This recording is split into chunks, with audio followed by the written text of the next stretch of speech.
ભક્તો, રાધે રાધે, જય શ્રી કૃષ્ણ। આપણે દિવસભર મહેનત કરીએ છીએ, દોડધામ કરીએ છીએ, પણ શું તમે જાણો છો કે તમારા જીવનનું 70% નસીબ તમારી રાત્રિની દિનચર્યા પર નિર્ભર છે? શાસ્ત્રોમાં રાત્રિના સમયને અત્યંત રહસ્યમય અને શક્તિશાળી માનવામાં આવ્યો છે। આજે આપણે વાત કરીશું એવા ગુપ્ત નિયમો વિશે જે 2026ના આ વર્ષમાં તમારા જીવનની કાયાપલટ કરી શકે છે।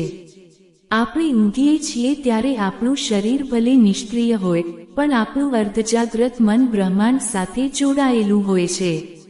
જો રાત્રે સૂતી વખતે તમે અમુક નાની ભૂલો કરો છો, તો તમે દરિદ્રતાને આમંત્રણ આપો છો, પણ જો તમે શાસ્ત્રોક્ત વિધિ અપનાવો છો, તો સાક્ષાત કુબેર ભંડારી તમારા ઘરના માર્ગ શોધી લે છે। સૌથી પહેલા વાત કરીએ શયનખંડ એટલે કે બેડરૂમની। તમારો બેડરૂમ એ તમારા આરામની સાથે સાથે તમારી ઉર્જાનું કેન્દ્ર છે। ક્યારેય પણ અંધારામાં કે સાવ અસ્તવ્યસ્ત રૂમમાં ન સૂવું જોઈએ। સૂતા પહેલા રૂમમાં કપૂરનો ધૂપ કરવો અત્યંત શુભ છે। કપૂરની સુગંધથી નકારાત્મક શક્તિઓ દૂર ભાગે છે અને રાત્રે ખરાબ સપના આવતા નથી। ઘણા લોકોને આદત હોય છે કે તેઓ પલંગ પર બેસીને જમે છે। ભક્તો, આ સૌથી મોટો વાસ્તુ દોષ છે। પલંગ પર બેસીને જમવાથી અન્નપૂર્ણા દેવી નારાજ થાય છે અને તે વ્યક્તિના જીવનમાં દેવું વધતું જાય છે। જે પલંગ પર આપણે સૂવાનું હોય ત્યાં ક્યારેય ભોજન ન કરવું જોઈએ, કારણ કે તેનાથી ઊંઘમાં અવરોધ આવે છે અને રાહુ ગ્રહ ખરાબ પ્રભાવ આપવા લાગે છે। હવે વાત કરીએ દિશાની। સમુદ્ર શાસ્ત્ર અને વાસ્તુશાસ્ત્ર મુજબ દક્ષિણ દિશામાં માથું રાખીને સૂવું એ સૌથી ઉત્તમ છે। દક્ષિણ દિશા એ યમની દિશા છે અને આ દિશામાં માથું રાખવાથી પૃથ્વીના ચુંબકીય તરંગો આપણા શરીરના રક્તભ્રમણને સંતુલિત રાખે છે, જેનાથી આયુષ્ય વધે છે અને માનસિક શાંતિ મળે છે।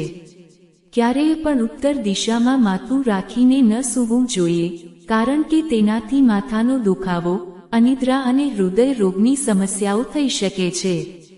પશ્ચિમ દિશામાં માથું રાખવાથી ચિંતા વધે છે, જ્યારે પૂર્વ દિશામાં માથું રાખવાથી જ્ઞાન અને એકાગ્રતામાં વધારો થાય છે, જે વિદ્યાર્થીઓ માટે શ્રેષ્ઠ છે। ભક્તો, રાત્રે સૂતા પહેલા તમારા પગ ધોવાની આદત જરૂર પાડજો। ગંદા પગે સૂવાથી નસીબ પણ ગંદુ થાય છે। પગ ધોતી વખતે મનમાં એવો ભાવ રાખવો કે દિવસભરની બધી જ થકાવટ અને નકારાત્મકતા પાણી સાથે વહી રહી છે।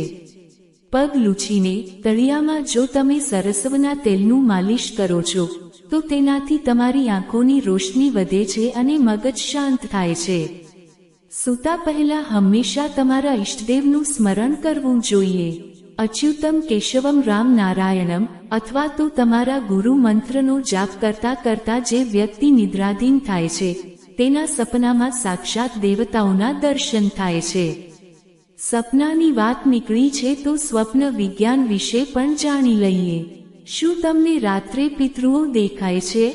જો સપનામાં પિતૃઓ શાંત મુદ્રામાં દેખાય તો સમજી લેજો કે તેઓ તમારાથી પ્રસન્ન છે અને ટૂંક સમયમાં ઘરમાં કોઈ માંગલિક કાર્ય થવાનું છે। પણ જો પિતૃઓ ભૂખ્યા કે ગુસ્સામાં દેખાય, તો તે સંકેત છે કે તમારે તેમના નામે દાન પુણ્ય કરવાની જરૂર છે। સપનામાં પાણી જોવું, મંદિર જોવું કે નાના બાળકને રમતું જોવું એ આવનારા સોનેરી સમયનો સંકેત છે। જ્યારે સપનામાં સાપ દેખાય, તો તે રાહુની દશા અથવા પિતૃદોષ હોઈ શકે છે। આવા સમયે ગભરાવાને બદલે બીજા દિવસે શિવલિંગ પર દૂધ ચડાવવું જોઈએ। રાત્રે સૂતા પહેલા અરીસાને ઢાંકી દેવો જોઈએ। પલંગની સામે અરીસો હોવો એ દંપતી વચ્ચે કલેશનું કારણ બને છે। જો તમારા બેડરૂમમાં અરીસો એવી જગ્યાએ છે જ્યાં સૂતી વખતે તમારું પ્રતિબિંબ દેખાય છે, તો તેને રાત્રે કોઈ કપડાથી ઢાંકી દો। તે જ રીતે રાત્રે સૂતી વખતે માથા પાસે પાણીનો લોટો ભરીને રાખવો જોઈએ, પણ તે ક્યારેય ખુલ્લો ન હોવો જોઈએ। સવારે જાગીને તે પાણી કોઈ છોડમાં નાખી દેવું, તે તમારા શરીરની બધી જ નકારાત્મકતાને શોષી લેશે। ભક્તો, રાત્રે સૂતા પહેલા કરવામાં આવતું એક નાનું દાન પણ અક્ષય પુણ્ય આપે છે। જો તમે રાત્રે સૂતા પહેલા કોઈ ભૂખ્યા પ્રાણી વિશે વિચારો છો અથવા પક્ષીઓ માટે ચણની વ્યવસ્થા કરવાનું નક્કી કરો છો તો તેનાથી તમારા ગ્રહો શાંત થાય છે. રાત્રે સૂતી વખતે ક્યારેય પણ વાળ ખુલ્લા રાખીને ન સૂવું, ખાસ કરીને સ્ત્રીઓએ, કારણ કે તેનાથી માનસિક તણાવ વધે છે. હંમેશા હળવા સુતરાઉ કપડાં પહેરીને સૂવું જોઈએ જેથી શરીરને પૂરતો પ્રાણવાયુ મળી રહે. એક બહુ જ મહત્વની વાત, રાત્રે સૂતા પહેલા કરેલી છેલ્લી વિચાર પ્રક્રિયા તમારા આવતીકાલના નસીબને ઘડે છે. જો તમે ચિંતા, ગુસ્સો કે વેરભાવ સાથે સૂવો છો તો તમારી આખી રાત ખરાબ ઊર્જામાં વીતે છે. તેના બદલે રાત્રે ભગવાનનો આભાર માનો કે તેમણે તમને આ સુંદર દિવસ આપ્યો. ક્ષમાપના સ્તોત્રનું પઠન કરો, જેમાં આપણે જાણી અજાણ્યે થયેલી ભૂલોની માફી માંગીએ છીએ. જે વ્યક્તિ માફી માંગીને અને બધાને માફ કરીને સૂવે છે તેનું હૃદય શુદ્ધ થાય છે અને લક્ષ્મીજી તેના હૃદયમાં વાસ કરે છે. ભક્તો, 2026ના આ વર્ષમાં જો તમે આ દિનચર્યા અપનાવશો તો તમે પોતે અનુભવશો કે તમારી અંદર એક નવી શક્તિનો સંચાર થયો છે. બીમારીઓ દૂર ભાગશે, ઘરમાં સુખ શાંતિ આવશે અને આવક વધશે. ભાગ્ય એના જ સાથ આપે છે જે પોતાની જીવનશૈલીને શાસ્ત્રો મુજબ ઢાળે છે.